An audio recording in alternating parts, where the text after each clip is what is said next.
আবারও তিনটা তালা ভেঙে আমার প্রবাসী ভাইয়ের ব্যাগ থেকে পুরো সামান আত্মসাৎ। আর কত সহ্য করতে হবে আমাদের উপর এত অমানবিক জুলুম অত্যাচার? কে দিল আপনাদেরকে এত সাহস, এত অধিকার? আর এই অধিকার যদি আপনাদেরকে উপর থেকে দিয়েই থাকে, তাহলে আপনারাও আমাদের একটা কথা শুনে রাখেন, আপনারা এটার জবাব আমাদের কাছে এবার খুব ভয়ঙ্করভাবে দিতেই হবে। ভুলে যায় না জুলাইয়ের সংগ্রামের কথা।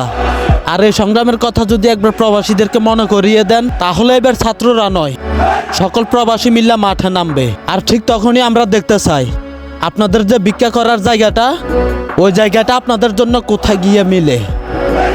আর প্রবাসী ভাইদের আত্মীয় স্বজনরা, আপনাদের উদ্দেশ্যে বলতেছি, আপনারা যখন আপনাদের স্বজনদেরকে রিসিভ করার জন্য এয়ারপোর্টের বাইরে অপেক্ষা করেন, আপনারা তো ঠিক তখনই দেখেন একটা প্রবাসী এয়ারপোর্টের ভিতরে নির্যাতনের শিকার হচ্ছে।